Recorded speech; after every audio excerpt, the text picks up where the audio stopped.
What's happening, guys? It's your girl Minna. Welcome back to my channel. Manchester United walk away from Anfield with a point. That is the first time since 2016 that Manchester United have walked away from Anfield with anything. And you know what, guys? I'm going to be very honest. We're going to talk about the game. Nuradeen is going to be here in a few minutes' time. This is the first time United have even got a point away to a top 9 team since we drew to Spurs in April. That's the last time United have gotten anything. I think in our last 10 or 11 games away from home to top 9, we ain't got nothing. And I'm going to be very honest with you guys. That was a stinkfest. That game, both teams stinking up the pitch going forward. But Manchester United did exactly what I asked them to do. Is just perform. Just try. Just give effort. First and foremost, Kobbie Mainoo.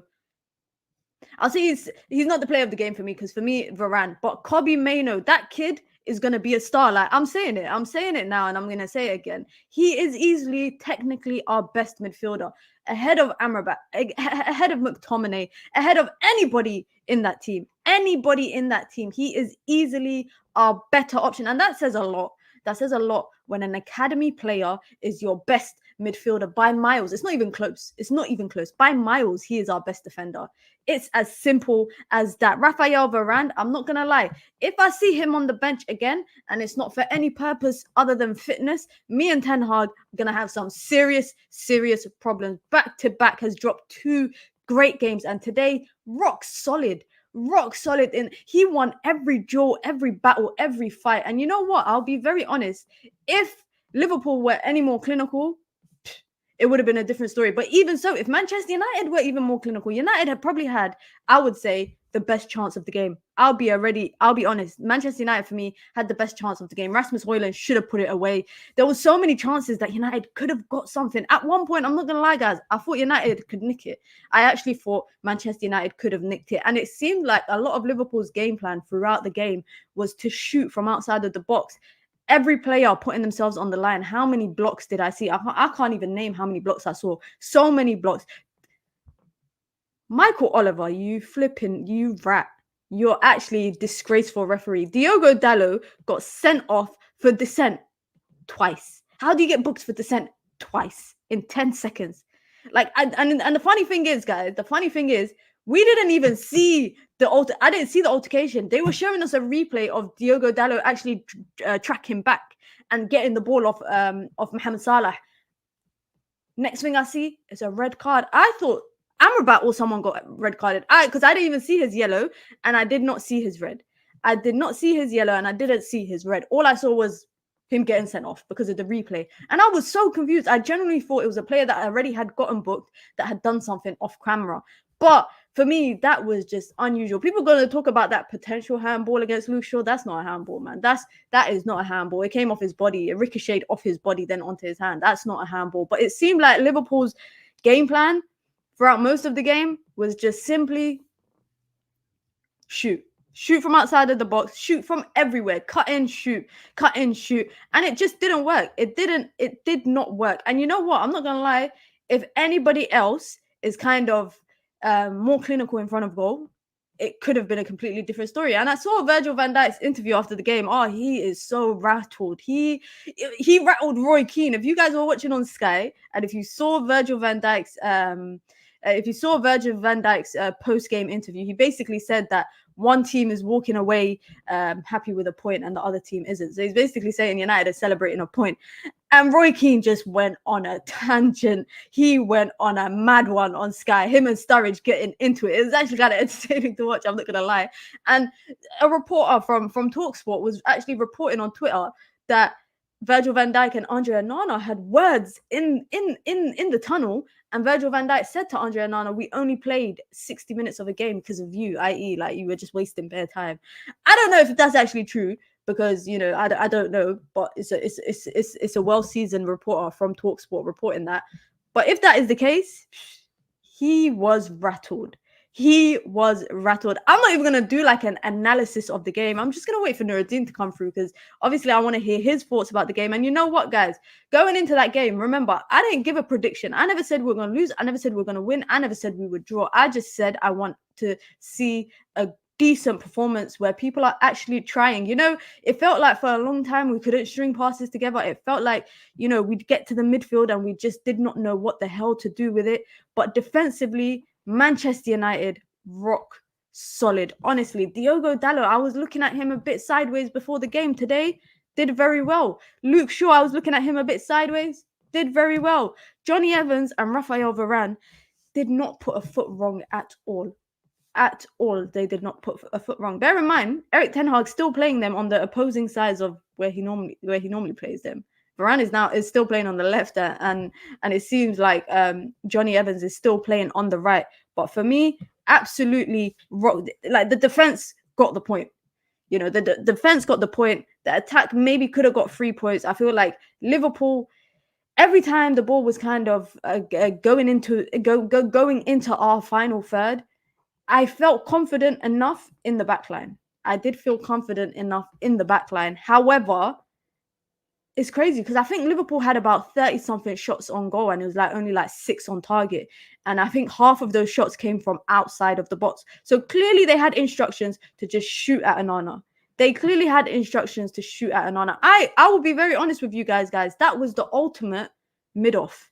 That was the ultimate mid-off. Like, if that's what Liverpool fans are saying is a title team, they just looked off it completely. And I know Arsenal are probably licking their lips after that performance, thinking, yep, can't wait to play Liverpool. But honestly, that performance is not really something to overanalyze about, in my opinion. I don't think it's much to overanalyze about. I'm going to just give Kobbie Mainoo his credit in it. I'm going to give him it. Could have had an assist. That pass that he played, yeah, I promise you McTominay couldn't play that. I promise you Amrabat couldn't probably play that. Kobbie Mainoo hit that so well. I didn't even think he saw Garnacho's run, but he somehow did see it. And you know what? Amrabat for me was very frustrating because I just felt like he was, when you're a hench, like you got bare muscles, yeah, but you can't fight. So you just go around just pushing into people. That's all it felt like he was doing. It just felt like he was running and barging into people. Absolutely, like crashing into them. That's it. That's all it looked like he was doing. Hannibal came on and did something similar too. Hannibal came on and was doing something similar as well to Amrabat, where they're just playing too aggressively. I think there's moments for it. And you know what? Luke Shaw, for me, has had his criticisms, and I criticize him too.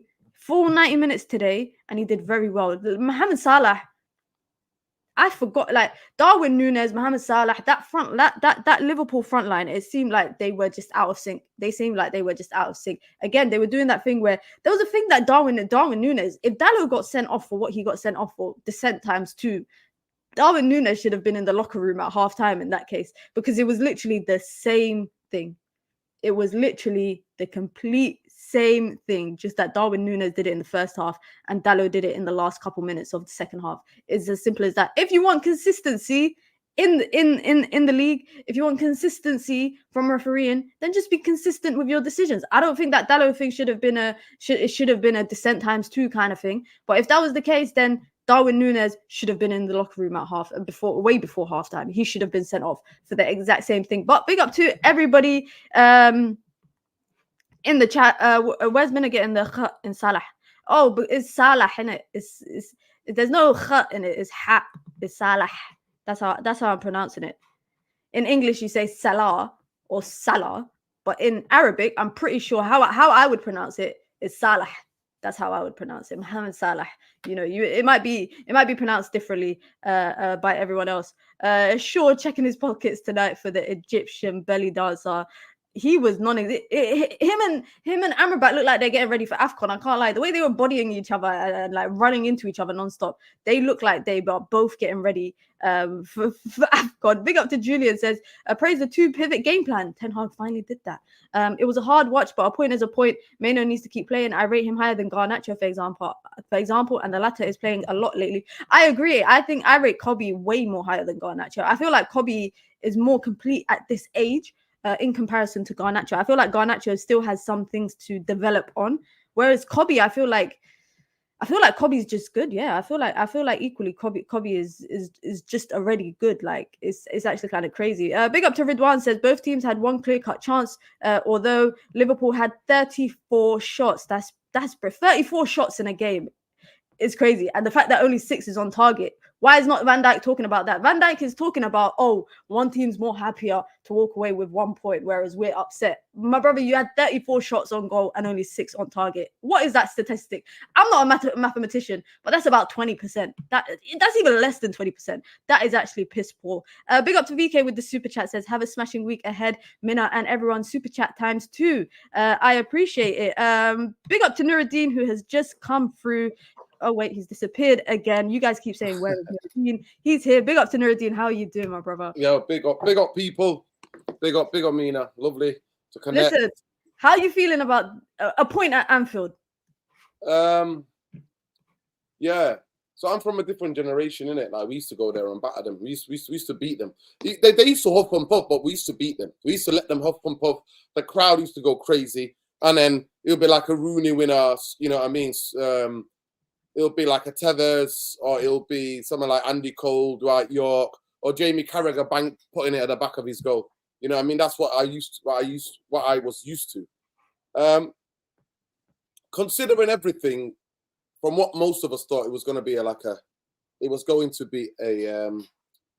kind of a cricket score. Considering that, yeah, I understand why some United fans are. I would say celebrating, but what really breaks my heart, because I should never be celebrating. But in terms of the game performance, I thought we were shocking. I thought we can't keep the ball. I mean, Liverpool can cry, you know what I mean? Cry me a river, in it comes to it. Cry me a river. You know what I mean? They're gonna come out and say everything. There was only one team in it. There was this, there was that. We dominated possession. We had chances. You're like, listen, we had the best chance with Rasmus Højlund. The clear-cut chance with a goal, on goal, was Manchester United. But Mina, I'm not going to lie to you. Like, in my lifetime, yeah, the front 3 or the front 4, including Scott McTominay, is by far the worst in the history of me supporting Manchester United. And that's been a long time. There is more chemistry in a potato bag.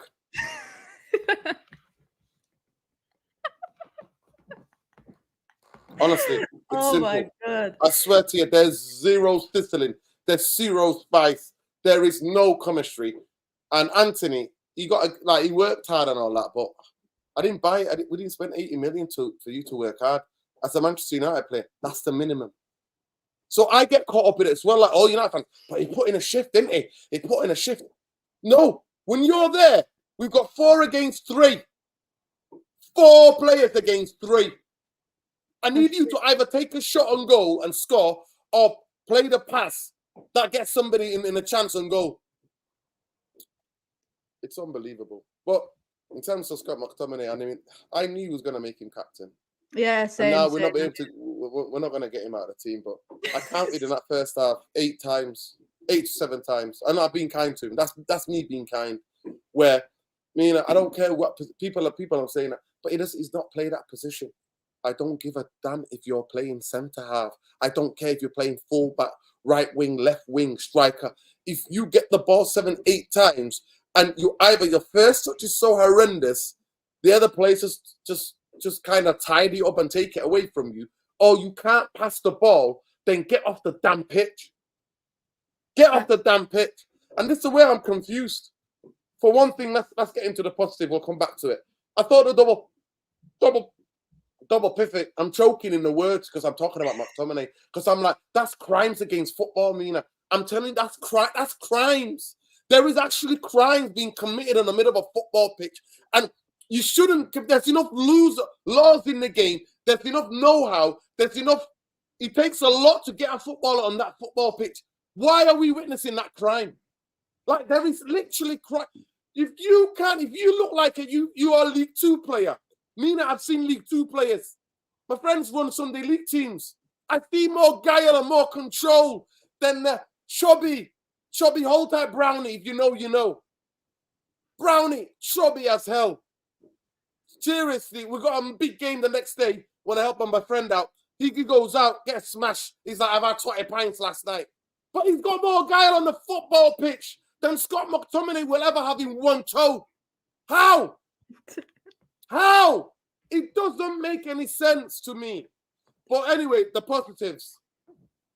The positives that the defense, saying that we played like with a double pivot. I'm very compact. Very compact. Yeah, there wasn't any spaces. Garnacho and Anthony worked their socks off, but that's a given. That should be like, I swear to God, some of the fans, might be young, right? I don't know how old you are, but I don't know how long you've been watching United, but I promise you, it was a given. It was a given. Ryan Giggs, yeah, because he used to get hamstrings, yeah, back in the day. Ryan Giggs, one couple of times in certain games at Old Trafford, stopped running back. Fans started noticing. He's not running back. He's just wanted a ball and take people on or whatever. And Ryan Giggs actually was one of those weird footballers. He was faster with the ball than without the ball.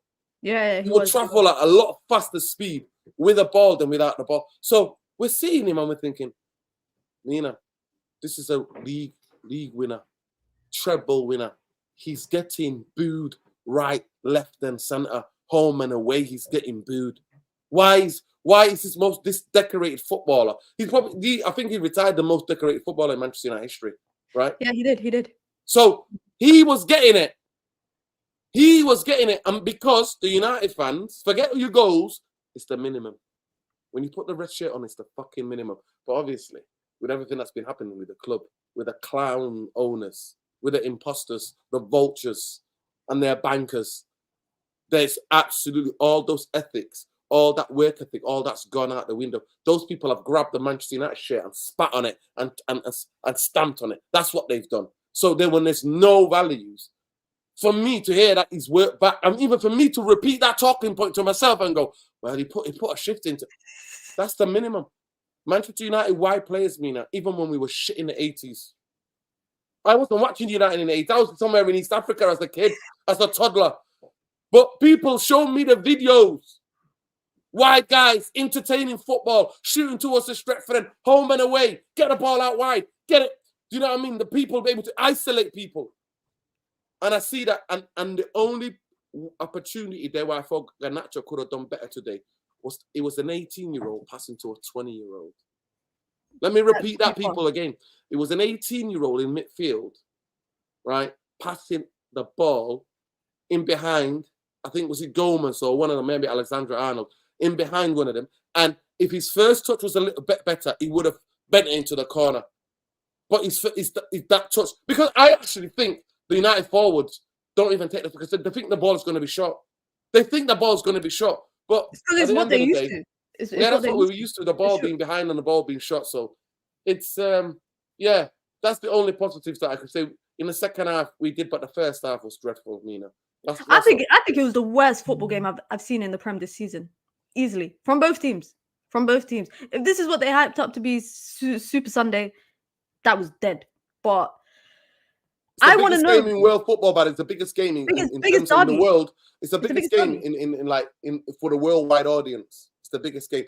It's the biggest game in Britain, the biggest derby. But worldwide audience, it's the biggest audience. No other game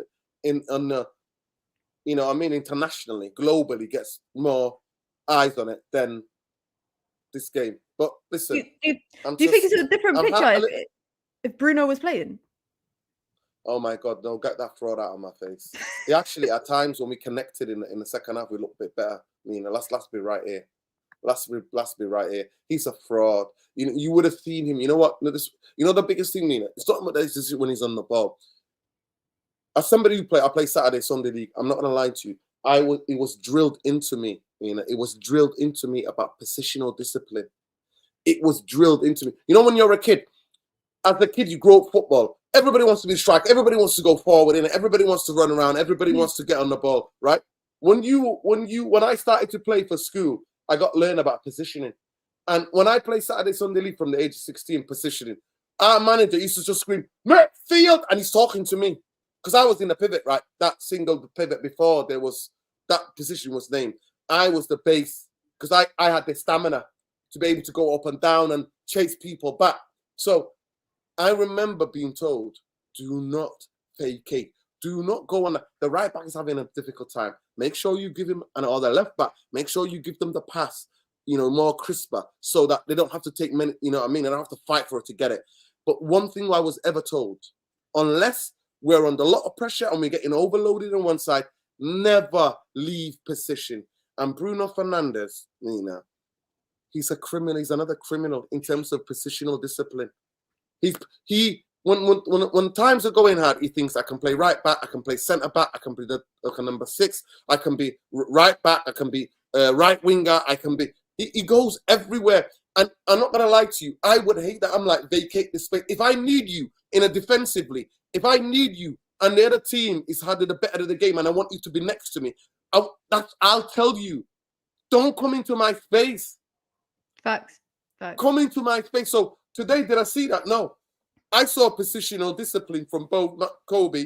And Kobe's job, I don't know if you noticed, but Kobe's job was to go on the left-hand side to help out with when they tried to overload with Diaz, the Greek kid, and Nunes, who was going out there sometimes, right?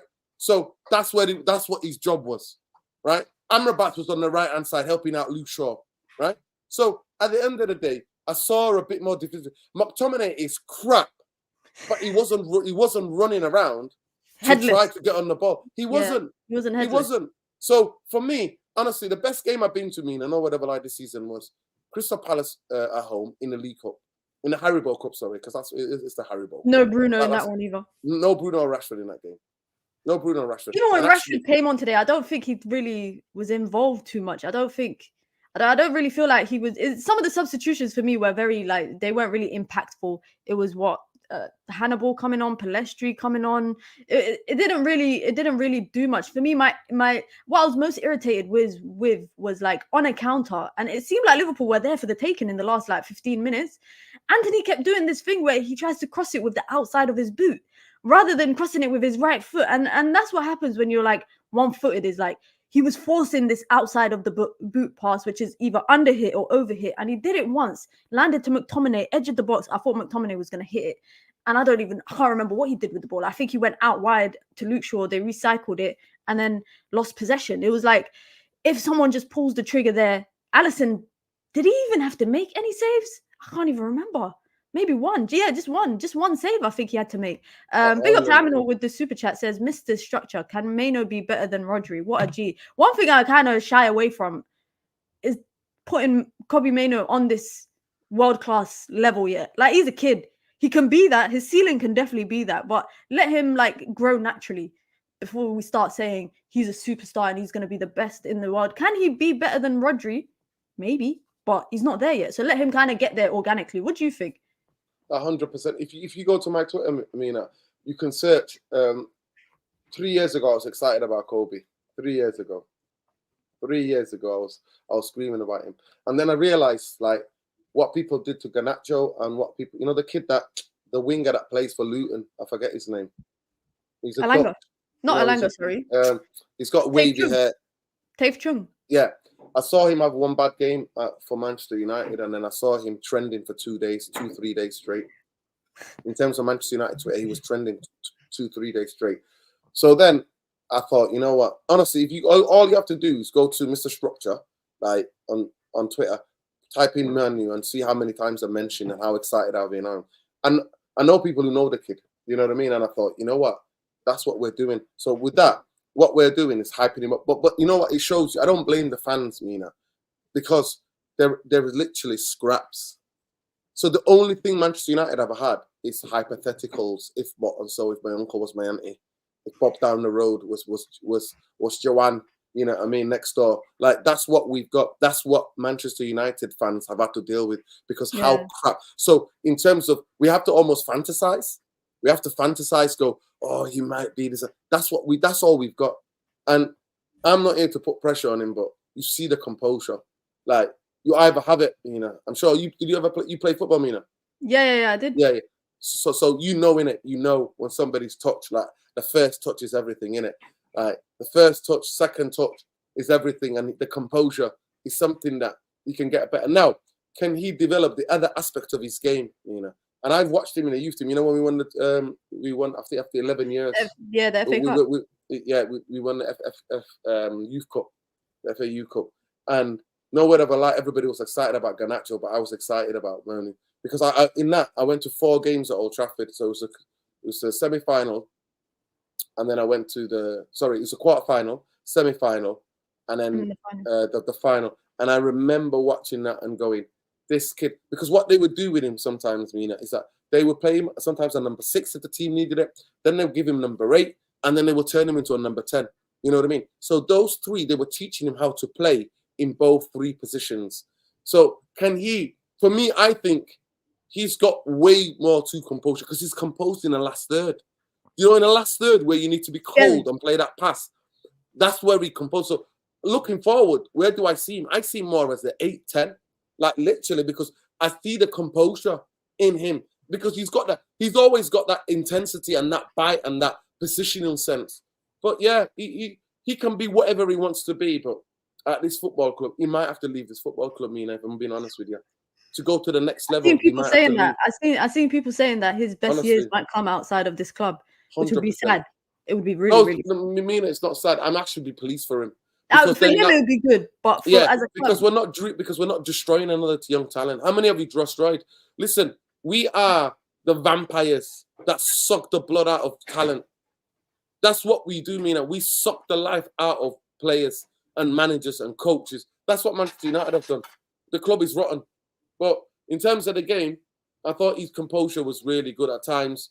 He's so composed, and he just you can tell none of them are on the same wavelength as him because he's so calm on the ball. He knows the level of assuredness. Pop it off, get it back, pop it off, get it back. I mean, I look at this team, I think he will not. Imagine the 2007, 2018, he would look incredible in that. That midfield. You would take basically Scholes out and put Murney in there, or Carrick out, or Hargreaves out. You could take any of those 3 out and then replace him, and he will play that role perfectly. I'm excited for him. I'm excited for him. I don't know if you saw Van Dijk's comments after the game, but Roy Keane was going on a mad dog. Cry me a river, you know. He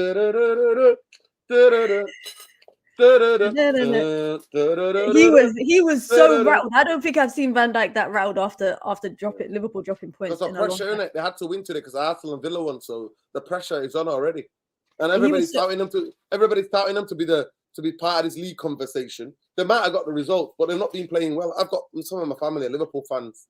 I mean, that's why I have to that's why I have to deal with Mina. You know what I mean? And they've been barking like wild dogs, barking. And I'm like, listen, you can bark all you want. We will see. I mean, I expected to get smashed. I did a review on Friday. I thought we were gonna get smashed, but honestly, Mina, it's just a cry me a liver. It's the bitter and that's when you know it hurts because the expectation, the whole world, the most deluded United fan, and there are some, Mina. There are about 15-20% of in any fan base, to be fair. There are that level of delusion who will tell Manchester United are going to win. But the whole world thought Man United were going to beat 75%, 80% of people in the world for Manchester United are going to comfortably get beaten 3 or 4 here today. So at the end of the day, he's just barking, man. Listen, honestly, if anybody, just shout out everybody in the comments, man. I'll be smashing a like on the video. And yeah, man. Make sure you hitting the like button. Listen, you need to smash this. You need to get this channel to. How many are you on now? How many subs are you on now, Mina? 2.5. I mean, my goal is 3K by probably next year. That's the goal. Organic growth. There we go. Listen, at the end of the day, come on, people. Listen, organic growth, but also substantive and real. No clickbait in here, just the facts. That's how you do it, honestly, facts. To me, I rather not, and you know my channel, I just talk about the Glazers. I try to educate young fans about how rotten the football club is. But also, I tell truth to power. I tell truth to the players. These prima donnas, these absolute guys who think they walk on water, who are always like, well, you know what, we're this, we're Man United, and the next week they get smashed. They get played off the park. And it's just these vultures at our football club. So a lot of them, they call it the negative therapy. You know what I mean? But I'm always like, in therapy, Mina, you have to tell the truth. You have to tell the truth. You've got to, you have to be vulnerable in therapy. I don't talk about other clubs. I talk about how rotten we are as a football club. And when people are like, what's going on? I try to make sense of it for it. But I'd rather have that small little community than have 100,000 people who are just following me for just fakes and dramas and that. For me, when I'm losing my head, it's not. I don't. It's not. It's not something that I plan. I'm not an actor. It's not for clickbait. It's not for clickbait. Yeah, I'm not an actor. I'm not an actor. People have met me, you know. People are literally like big up Shubs and that. People who've met me in real life outside Old Trafford are like, "You're exactly the same as you are on Twitter Spaces on YouTube." I'm like, why? I didn't get I didn't get that letter where it says you have to act. That I couldn't be myself. Like this is who you're gonna get. Fact. So you either mess with it, or some of the United fans don't mess with it, because when you drop truth bombs, truth hurts, and it's too painful. So I know they're not there yet. I know they're not ready for the therapy yet. But it's all right. Everybody in life is at different stages, so I don't mind it. So you can call me negative. And in terms of me predicting, honestly, Mina, you can find the side of videos. I predicted this in January. I said it was unsustainable. Do you know why, Mina? I was literally counting, right? I was counting 1, 2. See how much our front three were keeping the ball up the pitch after January last season. How much we were keeping the ball. And this is what I'm trying to say to you. It was just a little moments of Rashford, little moments of Casemiro. Somebody will do something, and next minute we're winning games. At home, I thought we played well. But in terms of the form, like it took Sky to produce that graph a long time ago. I was naming the games and group space and on spaces on Twitter and on YouTube, talking about how come Manchester United failed to win in these games in the top 8, top 9 teams away from home. It's disturbing. It's absolutely disturbing. So, and I called it, I said it, playing in the Haribo Cup, playing in that shitty cup called the Europa League, and chasing 4 trophies and all of that business with 14 to 13 players was always going to burn them out. Do you know how I know, Mina? Because I saw Liverpool do it. Liverpool were a kick away from winning a safe away from winning a Champions League. They were, minutes away from winning the league, doing a historic quadruple, right? What happened the next season afterwards? Burnout FC. Because you can't do it, especially, Mina, in the most congested season in world history, in terms of world football history. The most congested season. How many games you had to cram in before the World Cup and after the World Cup? Because we had the first ever time ever in the history of the world, we had a World Cup that was in the winter. So at the end of the day, if I can see, I live in Hume. I've got coaching badge 1 and 2. I'm just thinking, but I could see it. So I keep saying to me, Nuradeen, can you stop seeing it, please? Because I'm sick of you saying that. Because honestly, the receipts are out there. And some people are not ready for those receipts. They're not ready for somebody's fasting. I don't follow anybody. I can see what I can see. I don't need stats to tell me. I mean, it came out this 2 days ago that, Rasmus Højlund doesn't get the ball. I'm like, do you need stats for that? Then you know what? You're watching the wrong sport. You need to watch a different sport if you need stats for that. You can just go off of eye test. One thing I respect about you is that the Ten Hag in and out thing, I think, is killing the fan base right now. It's killing the fan base. It's either everyone assumes you have to be Ten Hag in, Ten Hag out. Whenever I watch your streams, you never say either. You don't say either of them. You always call out the structure first. Me and Saeed have had this argument every week. Every week we sit here arguing about Ten Hag in or Ten Hag out. But that's why I respect, like, you, especially your opinion, because you're not reactionary in it. You don't say Ten Hag in after a win, and you don't say Ten Hag out after a loss. But on today's game, do you think he kind of got the tactics right, or do you think it was one of them ones where Liverpool kind of shat themselves? I think the truth lies somewhere in between, Mina. The truth lies somewhere in between, because I thought the double pivot, but I don't think 100% if Bruno was fit. If Bruno didn't get suspended, that team would have played. Yeah. It would have been the same. And then we would have been outnumbered. Bruno would have been defensively indisciplined. And then we would have conceded goals. And you know what happens when we concede goals? Psychologically, we're the weakest. The mentality of this football club and these football players, it's unbelievable. Absolutely unbelievable. That's another thing I've never experienced, Mina. Back in the day when you supported United, you know what it used to be, right? One thing about Manchester United, you could hammer us for 90 minutes. But one chance comes. Bam, Fergie time. There's actually a saying in world football now, Fergie time. I got friends in Brazil. When managers look at the clock, they go, Fergie time, Fergie time. They literally say Fergie time. They literally use the words in English, Fergie time. That's what they do. So when I see this, the tactic, the double pivot helped, 100% helped. And everything I said in the preview, I said these things. I said it. I said this the way we should play against Newcastle. I said that Garnacho and Anthony have to tuck in. We have to cover the spaces. But if our boy Bruno was playing today, Mina, different they would story. have been holes. They would have been holes. Do you know why? He would have jumped out. How many times would he have jumped out? How many times would he have jumped out? And then when you jump out, like you play five-a-side, we play five-a-side. If one person, like if you're playing five-a-side, you have to have at least minimum 3 at the back. Because then 3 of you can close down the angles. They have to move you. All you do is cover the center areas. You don't have to get dragged out wide. So they have to come, do a skill and then take a shot. But you can close that down. You've got enough time. But if you got 5 against 5, let's say 6 times 1 goalkeeper. If you jump out of space and you leave 2 against 1, you get overloaded, right? So today, Amrabat was sleeping a little bit, especially he started off a bit nervous at the beginning of the game, yeah.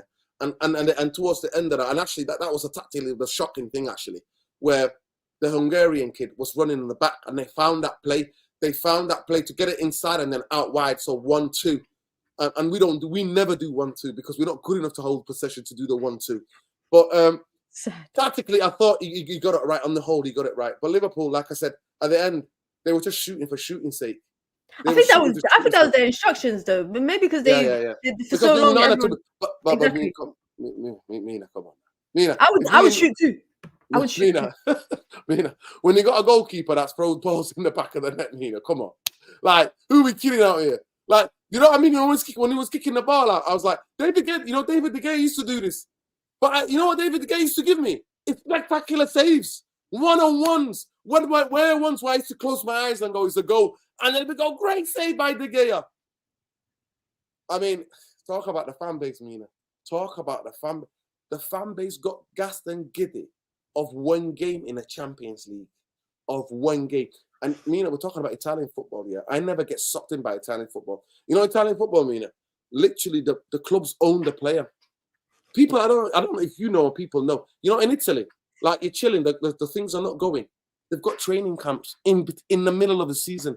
It could be the biggest. You've just done a massive pre-season where they literally check every part of your body, every toe, they'll check everywhere. They'll do all the blood tests. They own you basically. When you're a footballer, you belong to the club. You are the club's property. They own you, and they will then go, we've got a little getaway thing where everybody goes there. Forget seeing the wives and girlfriends. Forget that.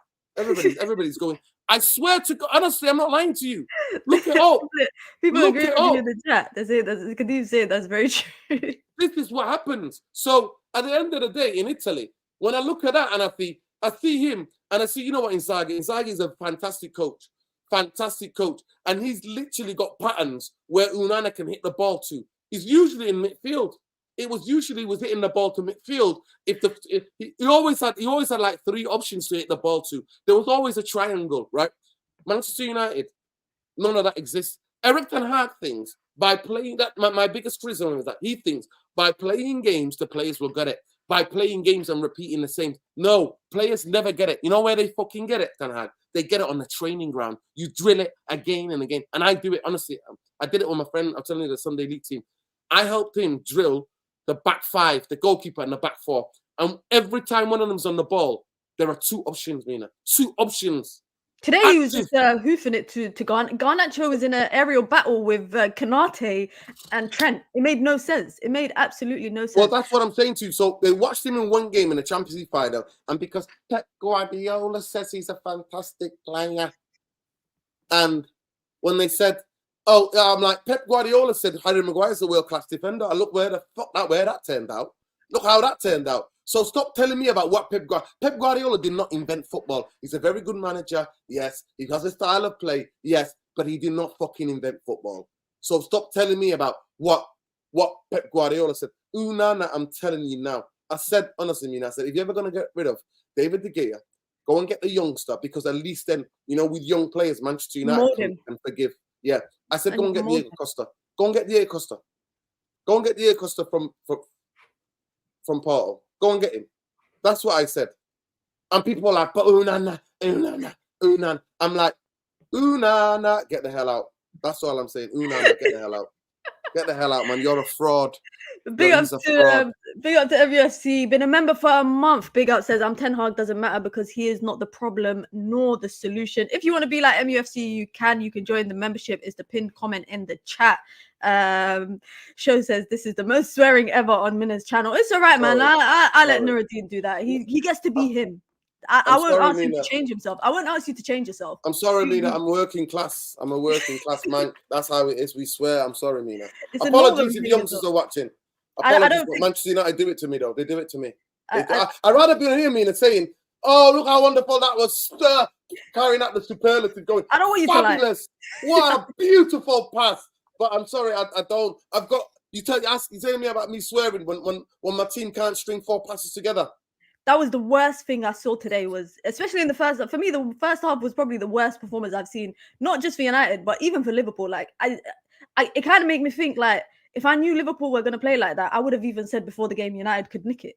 I only felt like United could nick it later into the game. But at one point, I was like, we can't even forget 10 passes. We couldn't even put 5 passes together. We could not even put... It would go one, and it wasn't normal passes on the floor. It was always like bobbing passes. It will bounce. Someone would take an awkward touch. Someone would header it somewhere awkwardly. It was very uncomfortable, but it got the job done. It got the job done. And you know what? I like it because Liverpool fans are so rattled right now. I saw people saying 5-0, 6-0, 8-0. AGT was saying once they get 5, it's going to be 8.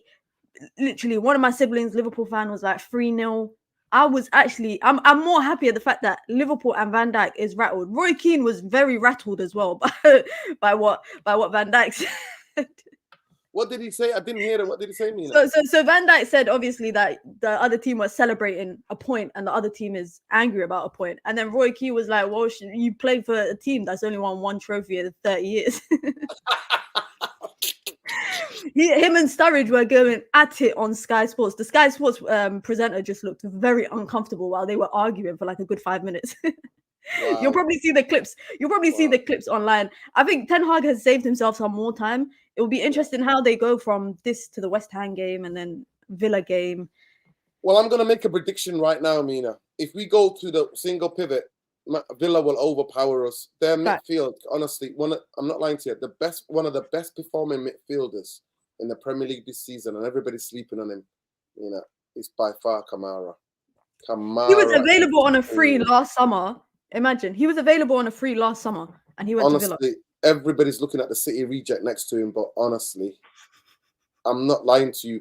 Maybe I know you like a bit of stats, but please look up these stats, people. I said last year I could go and bring up a tweet last summer saying United need to get Kamara on a free this summer. This was like June last year, and then he went to Villa. He ended up going to Villa. Honestly, when Gerrard brought him. Honestly, this season, I'm telling you, this season is been absolutely fantastic. For me, one of the best midfielders to watch this season for me in the Premier League. Up there with Bissouma when he played. Obviously, got sent off the other night, but Bissouma's been really good. See what happens when you come with a system and the players buy into the system and see what happens. At the end of the day, for me, in terms of the Ten Hag out, Mina, I've been there like most fans. I promise you. I never wanted David Moyes. I never wanted Jose Mourinho. Louis van Gaal is the one I regret, Mina. I promise you. I don't know if you remember. Because you know why? Because he was the last guy that literally coached people. He was the last guy. But to be fair, Mina, and he's also was the last guy that was allowed to clear people out. If you could he cleared out the twins, the Brazilian twins, Johnny Evans. He did them dirty though. He did Rafael. He did Rafael dirty though. Yeah, Van Persie. No, 100%. No, 100%. But you know what he did though? But I'm not like, if you look at the pattern of LVG, I don't know if you read the book, but I'll suggest you a good book, Soccernomics. Yeah, it's full of data. I mean, it's Americans, they call it Soccernomics, but it's footballnomics, I call it, right? And they're explaining that, and a lot of it's common sense, by the way, is when you have a young player, Mina, you can, because the older the player is, the harder it is for them in football. Football is about the critical moments. Everything else is about how you're relaxed, you are, how you're drilled, how the patterns are in training, right? How good you are as a team, how you help each other. But in football, when you've got the ball or when you've not got the ball, when you're defending or when you're attacking or when you're on the ball, it's these milliseconds of decision making. Yeah, in the critical moments, certain players will go to what is a standard, what's their second nature. So because of that reason, certain managers, unless they've got innovative, unless they open a pathway in the brain, right? A pathway in the brain for that player to receive new information is really difficult. So when every club where he's been, he left Barcelona, Puyol, he bought through Puyol. He left Bayern Munich, was it Lam? People like Lam, you know what I mean, and Schweinsteiger. Like everywhere where he's gone, he's promoted young players because he believes you can, when you basically with young players, you've got blank canvas. You can mold them. You've got blank canvas. You're entrusting in them. You're putting them in a team. And none more than so, Mina, than Ajax 96. Was it 96 when they won that Ajax? Yeah. One of the youngest teams to ever win the Champions League. They beat Milan in the final 1-0. And this is Milan with great stars because he knew how to coach. You know, the best performance I've seen in my life at Anfield was Herrera and Fellaini bobbing Liverpool off the park, one touch move pass. Yeah, that was crazy. So that's why I regret it, because in terms of attacking forwards, we didn't have the attacking forwards. You know, we didn't have the attacking forwards. They kept giving him his fourth and fifth choice. So that's my regret, because he was the real coach. He's the coach that I thought Ten Hag was going to be, where he literally tells them, positioning, stay here, stand there, do this, be calm. I remember we went to the Etihad, yeah? We bobbed them off the park. No, that if you live around there, that's what it's I know. It's funny when people actually refer to it as the Etihad. Honestly, we only know it as one thing, the Etihad. Honestly, nobody ever lie. Nobody in my circle says the Etihad, because it is. Majority of them are from Stockport, and they have dirty tashes. That's what it is. Honestly, there's 6 of them and a blind dog, Mina. 6 of them and a blind dog, and a blind dog wanders in because he can smell 6 people. What are we doing here? Oh, like you actually killed me. What are we doing here? It's the truth. That's when they go, the city. That's what we sing. The city is yours. The city is yours. 20,000 entities. Are you effing sure? That's what we sing.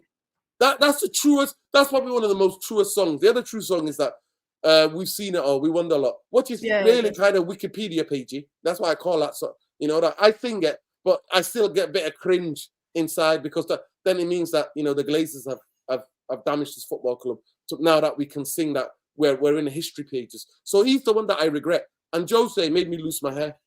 The hairline went from here, nowhere ever lie. I had the curls down here. It went all I the way think Jose back was. to I would say the second best coach out of everyone post Sir Alex.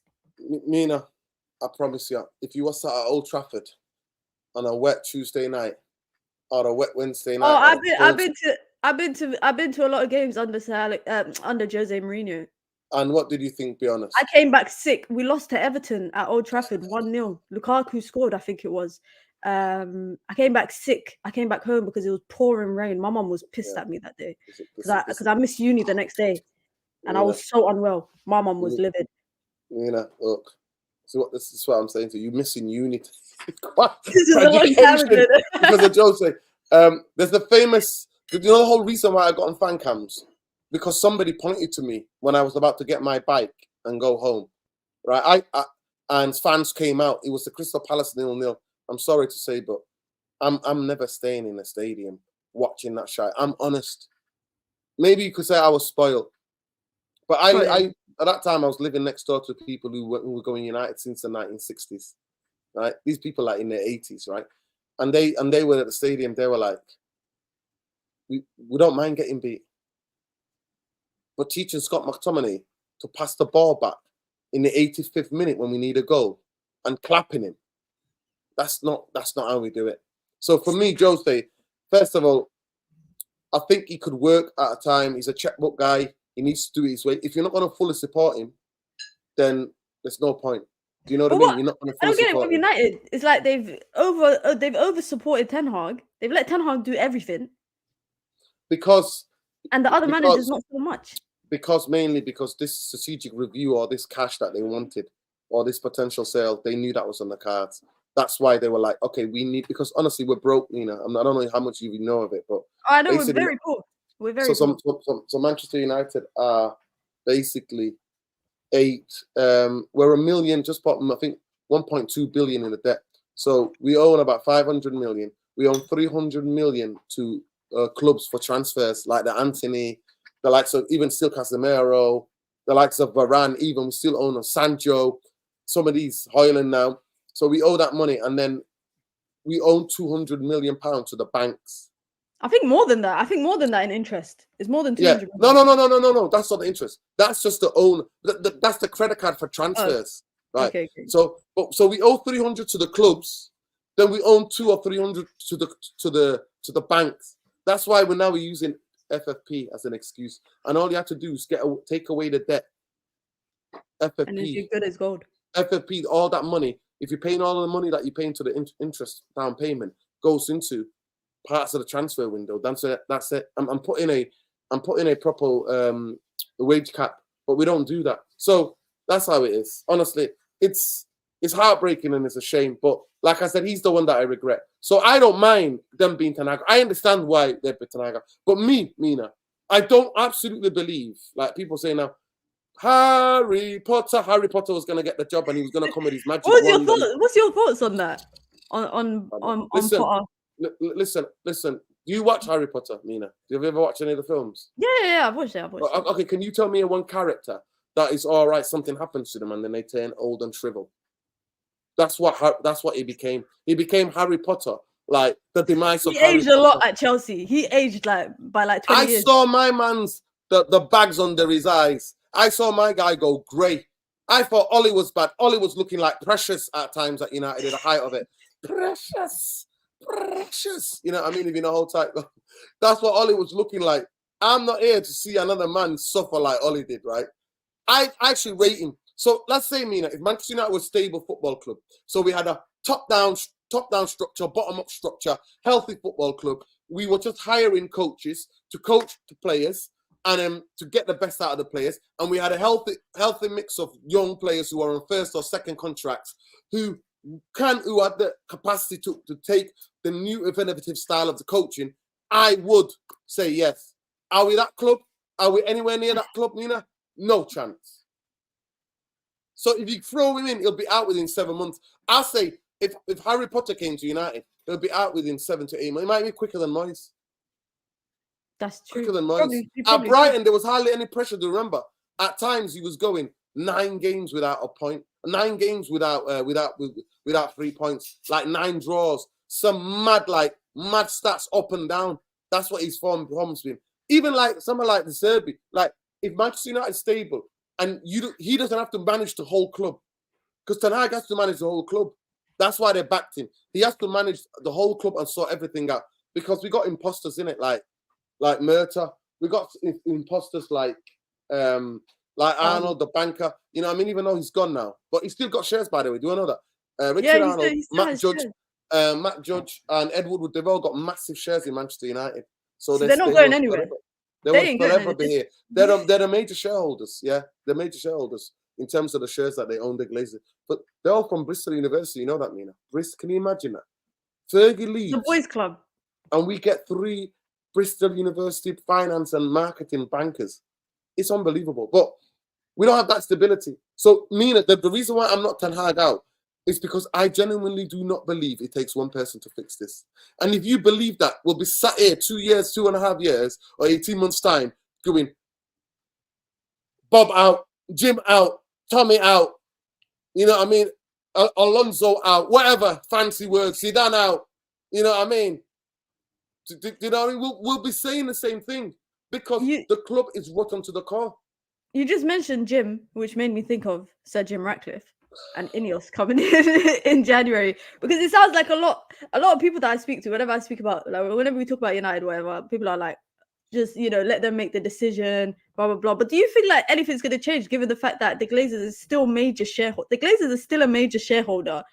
They're still majority shareholder under this. I think Ineos are only buying 12.5% of their shares and then 12.5% of the public market shares, which is 25%. But decisions will still be made by the Glazers, even though they're saying Sir Jim Ratcliffe has this sporting project and he's in charge of the football stuff. The last okay is still made by Joel Avram and whoever.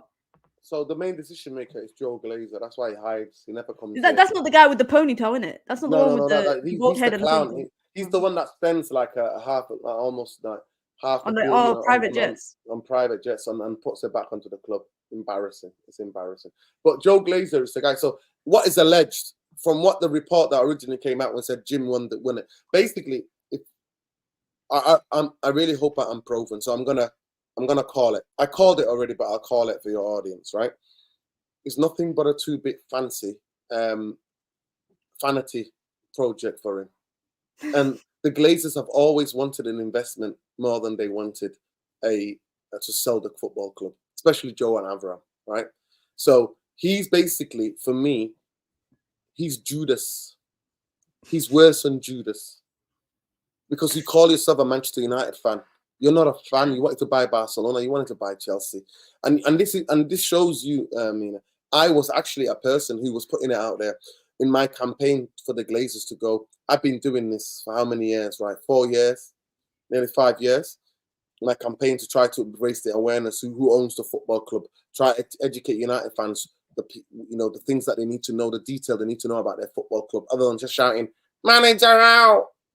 You know what I mean? That's because that's the only thing that they've got. That's how people are conditioned, innit? The football fans, we're all conditioned. Get him out and then bring somebody to do what?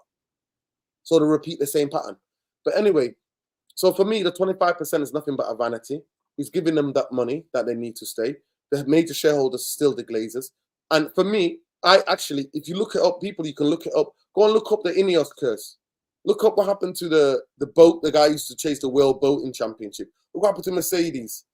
I mean, people call me, look at Nice. And I'm like, yo, it's 17 games gone in a season in the French league. Calm down. Bear in mind, I swear Nice's ex-manager, he's got a case in France right now. Yeah, racism and Islamophobia and a lot of other stuff, which doesn't look good on the club either.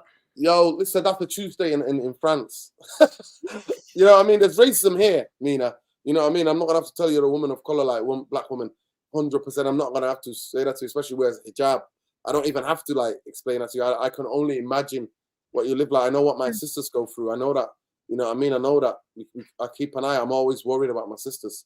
You know what I mean? To wear the hijab. So, and my aunties and everybody else. But that's a normal Tuesday morning conversation in France. You know what I mean? They're Islamophobic. They're so racist, unbelievable. They're so racist. They'll tell you, I'm not being racist. Because it's what it's their genuine belief. Like they yeah. They just think that, and they tell you liberté, solidarité. I'm like, save that BS. Save that BS for somebody who wants to know. That's what they come out with, honestly. When I've been there, honestly, liberté, égalité, you know, shut your absolute mouths, mate. Because if you've got white skin, and you know, a majority of French people, they're not even French, they're either Spanish or Portuguese or some of the mix of European. This is a real history lesson right now. Yo, Nuradeen's adding our history lessons for free right now. Trust me. So at the end of the day, we know what they're about. But to me, I don't see anything. And what is alleged, what was reported was that there was going to be David Bresford, Jim the Ratcliffe, because he's a rat, and Joe Avram Glazer, the Lord Voldemort, who sucked Manchester United. That's what he is. He's Lord Voldemort. That's what he is.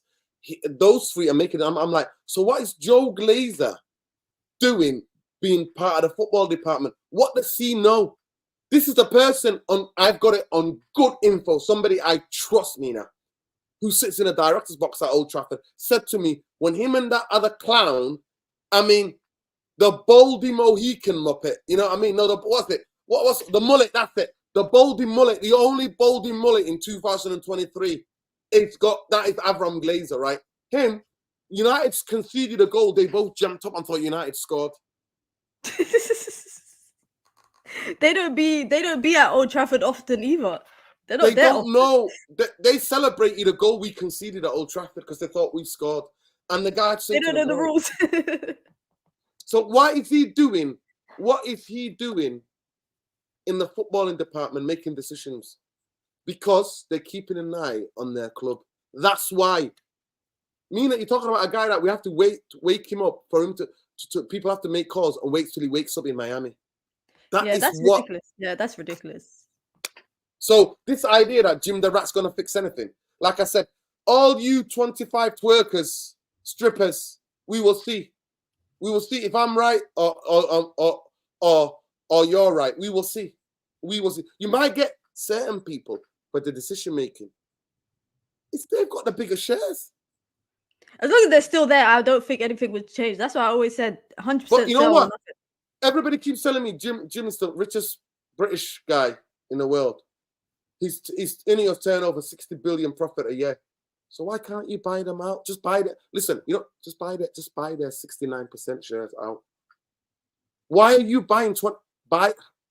Don't listen, Mina. We can be here for another hour. Don't trigger me. Don't trigger me with that. I think I don't think he can afford it. I don't think he can afford it. Well, that's it. If you can't afford it, then what do you do? Don't buy it. Parents always tell you, I can't afford that. I can't afford to get you that. Save up. So save up your spending money. You know what I mean? Save that up and you can get it. Maybe that's what they're gonna do. Maybe that's what they're gonna do now when they got a foot in, save up to buy out the Glazers, but giving them. How long is that gonna take, Mina? How long is that gonna take, Mina? I don't know. I don't know how long. I'm not rich in it. I don't know how long it takes to save that much money. Well, Mina, let me tell you this. Let me just give you a little bit of stark warning, right? Usmanov, it took Kroenke to buy out Usmanov. 27% Usmanov have, yeah? It took him 11 years to buy him out. Manchester United, are entering the next decade, the next chapter, next decade. This January will be the start of another new decade.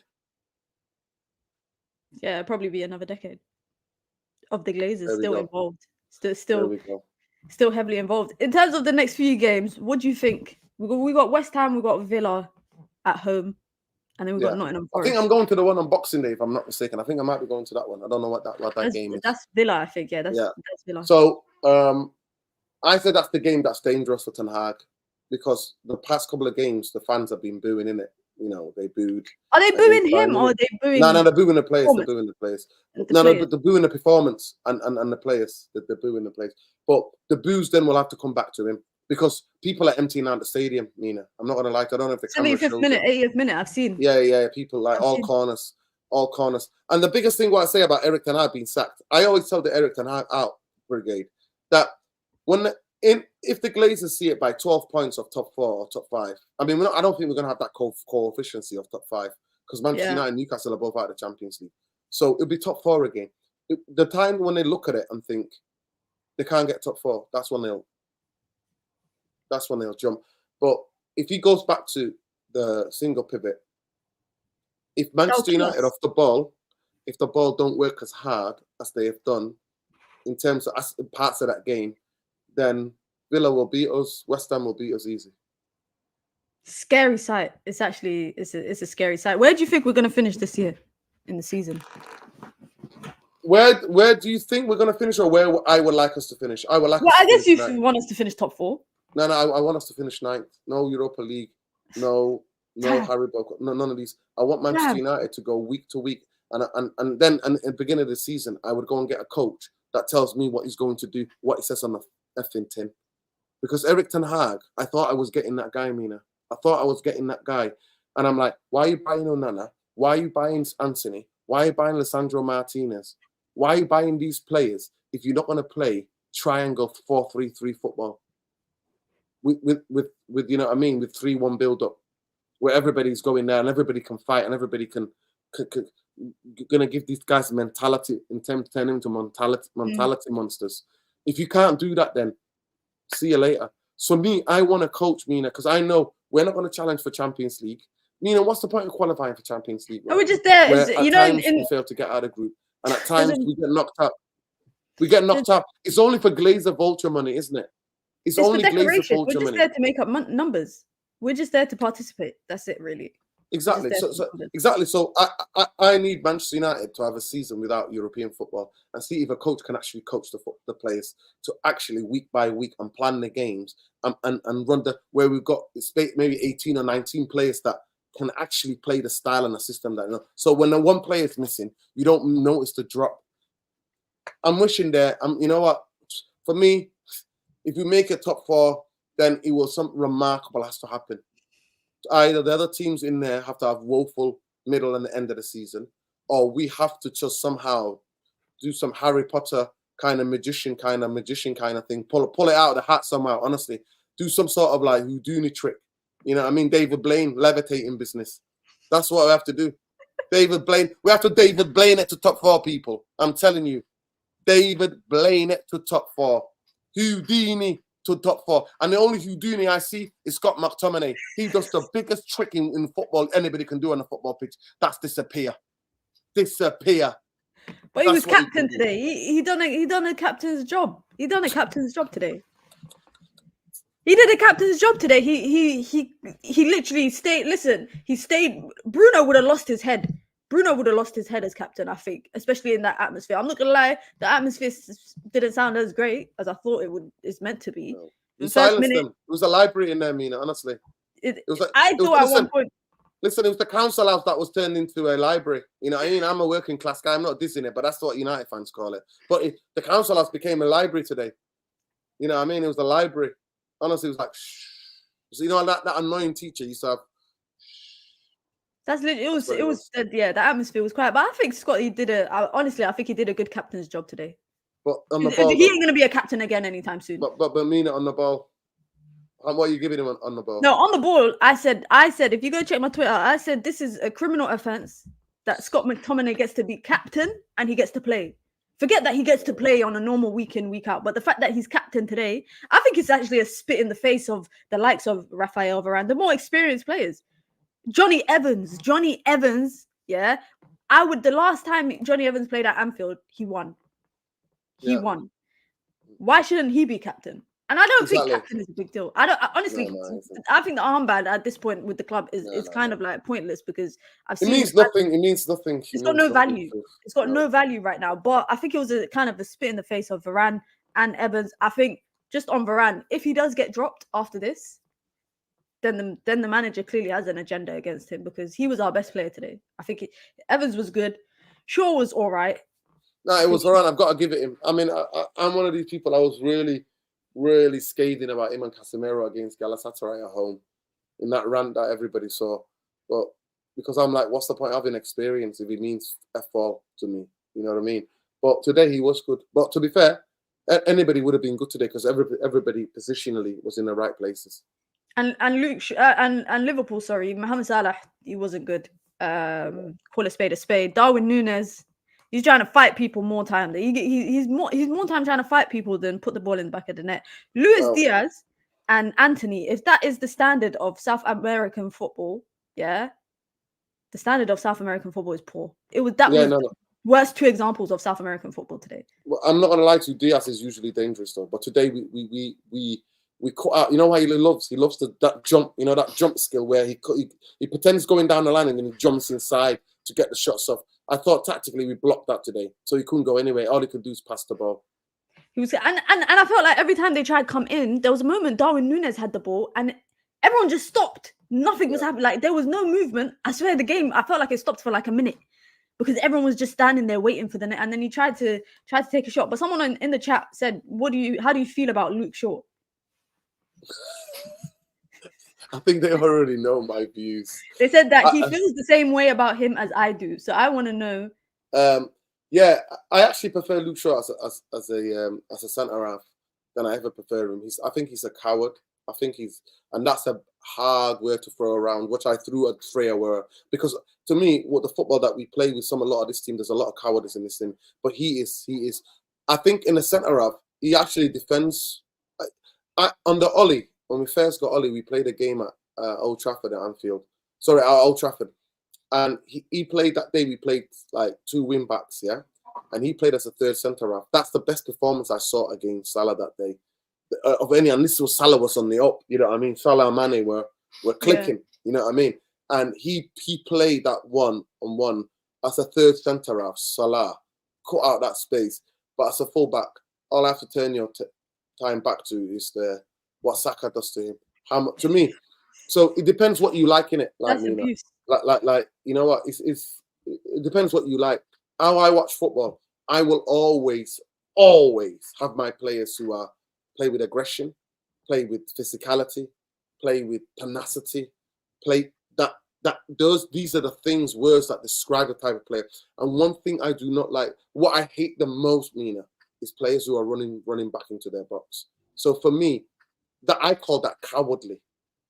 And I'm not having anybody say whatever you want about Malacia. Say all of the stuff you want to say about Malacia, positioning Malacia sometimes, the quality not there on the ball. But he will get up against anybody. Anybody, regardless of size, regardless of reputation. He will not let them turn. He will be right on, literally right. He would be the type of, Malacia will give you the type of performance. That player thinks he's going to bed and Malacia is already there. You know what I mean? Before him, you know what I mean? On the mattress. Do you know what I mean? Try to push him off the bed. That's the type of level. I do not like shitbag players. I don't. Maguire's a shitbag player. Lindelof is a shitbag player. And so is Luke Shaw. It's one of the cowardly things. I'm not having it. And one of the things about Luke Shaw, he's lazy. The lazy run back, lazy. the drop bags. I can't deal with it. I've seen it for 9 years, you know. And I've seen this guy turn it on when he's playing for a contract. As soon as he gets that contract, I've got the T-shirt, I've bought the popcorn, I've got the tickets, I've got the selfie. I've been there. Do you know what I mean? He just down tools, and the injuries come, and then the inconsistency comes till the next time he has to play for a contract. In 9 years, Luke Shaw has given me maybe 2.5 years of decent football. That is literally like 20%, 20-ish. And that's why the Glazers have committed the greatest crimes they've ever committed anywhere against Manchester United. Because players like Luke Shaw would have been sold after a year and a half. See you later. But instead, we got Glazonomics, which specifically means we have to keep hold of the player due to the length of the contract, because that will affect the shares in New York Stock Exchange. Do you think it's the same for Rashford, who's now been 100%. No, Rashford is basically, him and Bruno are the face of Manchester United, because they're the two that the manager banked on last season. Instead of developing a system Ten Hag last season, which I wanted, right? I didn't ask you to compete for 4 trophies and win a shitty Haribo Cup. I asked you to develop a style of play so that we actually, I can go to Old Trafford, Mina, because I know we're not going to win a Champions League. I know we're not going to win a league anytime soon, right? So I wanted to see extractive football. So instead, he chose to play through Bruno and Rashford. And when you do that, Mina, as you know, football, that's dangerous. That's dangerous. And the biggest thing, it's not sustainable. It's not. No, it's been football. The football's been unsustainable, I think, since we won the Haribo Cup. Since we won that cup, it's been unsustainable. The football that for me, before that January, I saw it after the people came back from the World Cup. I saw that in the first 3 games of like, they're saying, and he still consisted on staying in the Europa League and fighting, playing the same play. I remember I went to Old Trafford, Reading, Charlton, playing first team players. First teams playing in games like Reading and Everton. I remember I was at the Reading game. I was at the Reading game expecting like a rotated squad. I saw Casemiro start. I said, "What the hell is going?" Kobe came on 70th minute that game. He came on around the 70th minute for Casemiro after we had been up like 3-0 or something. It was very unusual. And the question was asked, Mina, simple as was to Ten Hag. He's like, I believe the players have to play to get the rhythms and the patterns and the routines. Nah, mate, I didn't ask for that. What the F are you doing in training? Do you think he's kind of like misunderstanding? Because I guess in the Dutch league, it's not as intense as the Premier League. Exactly. But Mina, this is what I'm saying to you. You've had 18 months to learn. Yeah. And in this league, Mina, if you don't learn, you drown. It's simple as that. If you don't learn, the physicality of the Premier League is so much different. And my biggest regret when he gets sacked, because he will get sacked, right? So when he gets sacked, will be, if he could do it all again, would he have signed the likes of Anthony? Would he have signed? He would. Do you know why? Do you know why? Because he was asked about the Jadon Sancho situation, and they said to him, if you could go back and do anything differently, would you? And he said no. He said, I wouldn't do anything differently.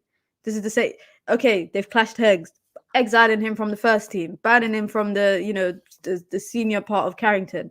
Not allowed to train with the team. He's fully said that he would do it all over again. So I feel like anything that he's done in his time in United, he will always do it the same again if he had the chance. Well, then we've been scammed, because I thought he'd be far more intelligent. We've been scammed, and he's just here to get the pay cut. That's one thing about it, Mina. 15 million if he gets sacked. Yeah, but Mina, listen, one thing, Mina, is that Manchester United do pay. That's one thing. They just stopped paying Moyes. When was it? 2 years ago, I think it was. 2 years ago. Van Gaal a year before that. Yeah, 3 years ago when I stopped paying him. He's got a beautiful palace, a villa in Portugal, thanks to Manchester United. Jose's got multiple after. Jose's the most paid out fraud in football. No other managers had more money payouts than Because anything. he's been sacked by how many clubs? And it's honestly, United, it's almost Spurs, Chelsea. it's totaling. I think his winnings that he's had maybe almost 70 million, 60 million. Twice from Chelsea, once from United, Real Madrid. You know what I mean?